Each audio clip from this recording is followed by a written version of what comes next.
Respect doesn't rise for the person who gives the most, it rises for the person who draws the line that others feel but cannot see. And that's the part most people miss because they believe kindness alone should be enough. They believe being helpful, being patient, being available will earn them a place in people's minds. But the truth cuts deeper than that. People don't measure you by how much you give, they measure you by what you allow, by what you tolerate, by the quiet signals you send without even speaking. And those signals decide whether you are valued or slowly ignored. Because respect is not a reward for effort, it is a reaction to behavior, and that single shift changes everything. It explains why the quiet person in the room sometimes holds more power than the one trying the hardest. It explains why some people walk in and instantly command attention while others keep proving themselves and still get overlooked. And it explains why being good has never been the same as being respected, because respect is built on invisible rules that most people were never taught. Rules that operate beneath conversations, beneath actions, beneath intentions.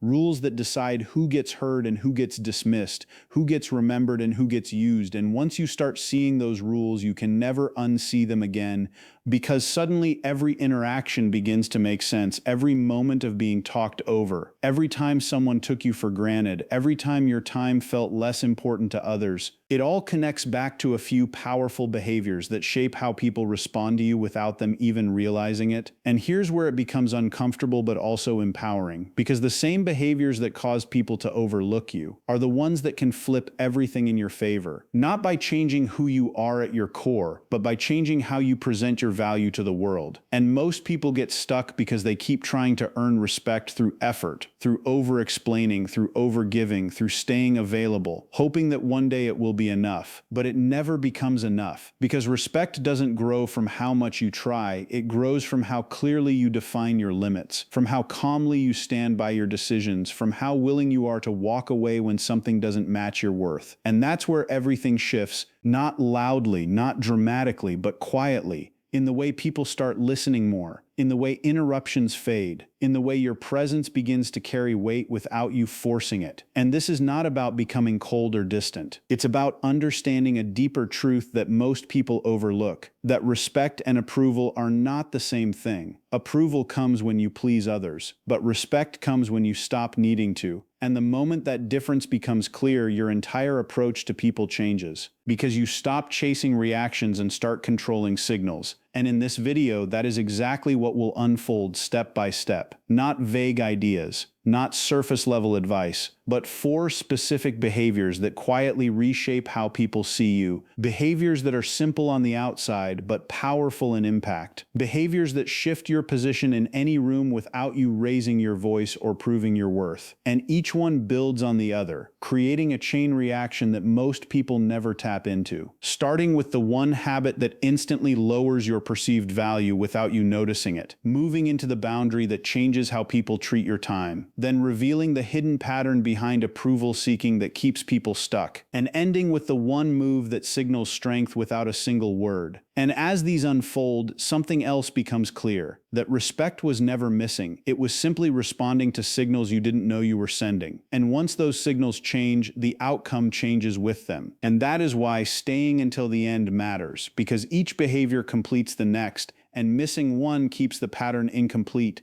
keeps the old results repeating, but seeing all 4 together gives you a full picture, a new lens, a new way to move through interactions with quiet confidence.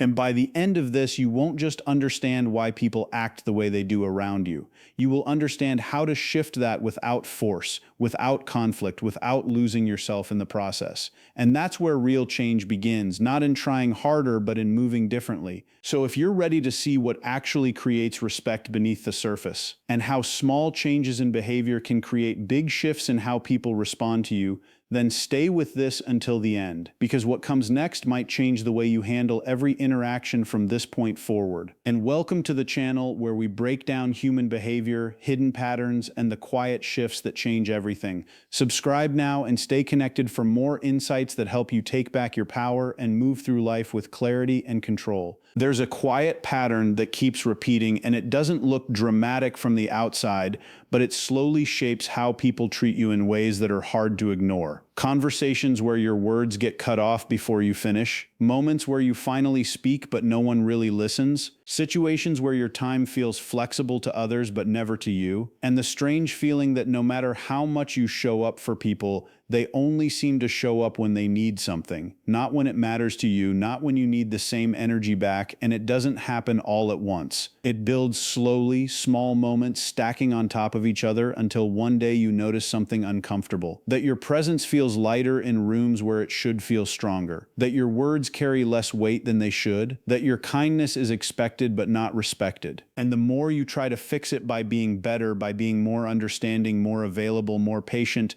the more invisible you begin to feel, because people start to see you as someone who will always adjust, always bend, always explain, always stay, and without realizing it, you train them to treat you that way, not because they are always trying to take advantage, but because human behavior follows patterns and people respond to what is consistent. And when you consistently give without limits, consistently say yes, consistently explain yourself, you send a signal that your boundaries are flexible, that your time is open, that your decisions can be questioned, and slowly, without a clear moment where it starts, respect begins to fade, not loudly, not obviously, but quietly, in the way people interrupt you without hesitation, in the way your opinions are considered optional instead of valuable, in the way your presence becomes familiar but not impactful, and that feeling of being the nice one, the reliable one, the one everyone turns to but rarely values, starts to feel heavier, because deep down there is a realization forming that being good has not protected your value. It has only made you easier to overlook. And that realization can be uncomfortable because it challenges everything you thought would earn you respect. And it forces you to look at something deeper, something most people avoid. That respect is not built on how much you give. It is built on how you carry yourself when giving is not enough. It is built on the signals you send when you choose not to explain,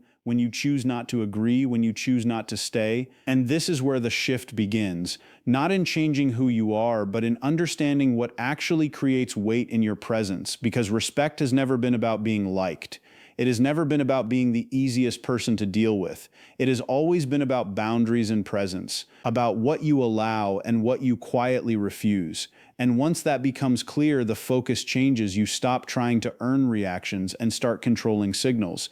You stop asking how to be more appreciated and start asking what needs to change in how you show up. And the first thing that begins to shift is how much you feel the need to explain yourself. Because over-explaining is often seen as clarity, but in reality it signals uncertainty. It tells people that your decisions are open for debate, that your choices need approval, and the more you explain, the more space you create for others to question you. And confident people move differently. They don't rush to fill silence. They don't feel the need to justify every action. They make decisions and stand by them, not aggressively, not emotionally, but calmly.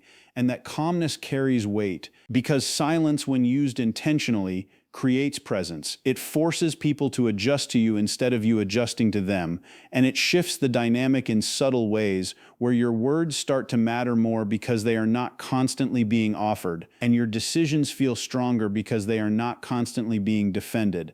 And that single change begins to reshape how people perceive you.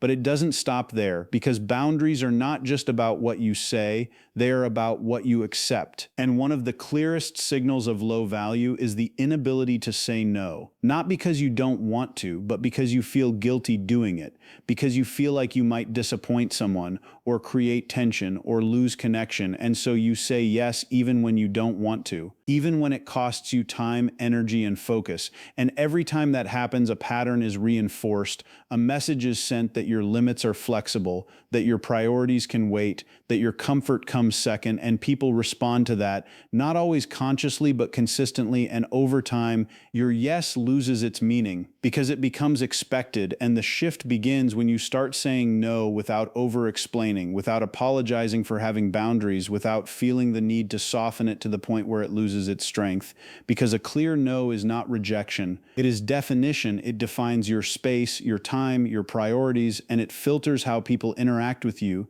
It shows them where the line is, and more importantly, that the line exists, and when that becomes consistent, Respect starts to rebuild, not because you demanded it, but because you demonstrated it, and that demonstration becomes even stronger when you stop seeking approval for every decision you make, because approval seeking is one of the most subtle ways people give away their power. It shows up in small habits, in checking reactions, in adjusting behavior based on how others respond, in needing validation before feeling confident, and while it feels natural, it creates predictability. It makes your actions dependent on others, and predictability lowers perceived value, because there is no uncertainty, no independence, no sense of self-direction, and the moment you start detaching from that need, something changes. Your decisions become yours, your presence becomes steadier, your actions become less reactive and more intentional, and people begin to notice that shift not because you announce it, but because it shows in how you move and how you speak and how you hold your ground without needing agreement. And that independence creates a quiet form of power, the kind that doesn't rely on external validation to exist. And that power becomes most visible in the moments where walking away becomes the strongest option, because not every situation deserves your energy, not every conversation deserves your response.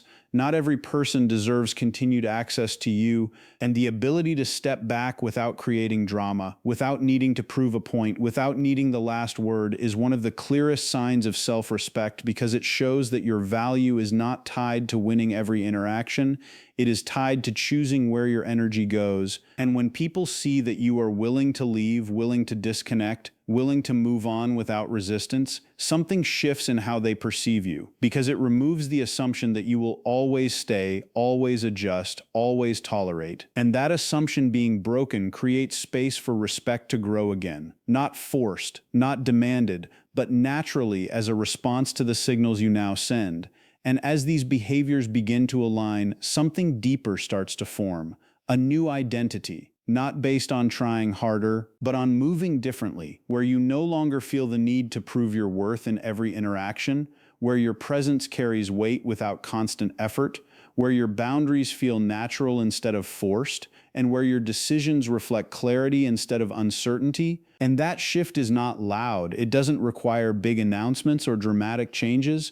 It shows in small, consistent actions, in what you choose to say and what you choose to leave unsaid, in when you engage and when you step back, in how you respond and when you decide not to respond at all. And over time, those small shifts compound. They reshape patterns, they change expectations, they redefine how people interact with you, and the same situations that once made you feel invisible begin to feel different, because you are no longer sending the same signals, you are no longer reinforcing the same patterns, you are no longer tolerating what once felt normal. And that is where the real change happens, not in forcing others to respect you, but in becoming someone whose behavior naturally commands it, because you stopped explaining, you started saying no, you stopped chasing approval, and you walked away when it mattered.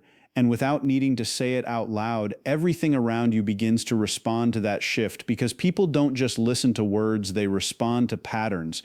And when your patterns change, so does their perception. And that perception becomes the foundation of respect, built not on effort, but on clarity, not on giving more, but on allowing less, not on being liked, but on being defined. And that definition is what separates being present from being valued, being seen from being respected, and being available from being important. And once that line is clear, everything else begins to fall into place in a way that feels natural, steady, and unforced. As if the respect you were trying to earn was always there, waiting for the right signals to appear, waiting for the moment you stopped asking for permission to exist and started moving as if your presence already mattered. Because that is the version people respond to, not the one that tries to be understood at all costs, but the one that understands itself enough to stand without explanation, without apology, without fear of losing what was never built on respect to begin with. And that shift continues to unfold in every interaction, in every choice, in every moment where the old pattern could return but doesn't, because something has changed at the core, something that doesn't need to be announced, something that doesn't need validation, something that quietly shapes how you move through the world and how the world responds back to you in return. And maybe the biggest shift isn't what people start doing, it's what you stop allowing, because the moment you stop chasing respect and start living in a way that quietly demands it, everything around you begins to adjust. Conversations feel different, people listen a little longer, they think twice before crossing a line, and your presence starts to carry a kind of weight that doesn't need to be explained, and that's when you realize it was never about becoming someone new, it was about removing the habits that were hiding your value all along. And once you see that, you can't go back to the old patterns, you can't go back to over-explaining, over-giving, or over-chasing approval, because now you understand what actually changes things, and that awareness becomes your advantage in every interaction moving forward. So if this made you see things differently, if even one part of this shifted how you think about respect and your place in the world, stay connected, because this is just the beginning of understanding how small changes create powerful results. Like the video, subscribe to the channel, and share this with someone who needs to take their power back, because sometimes one idea at the right moment is all it takes to change everything.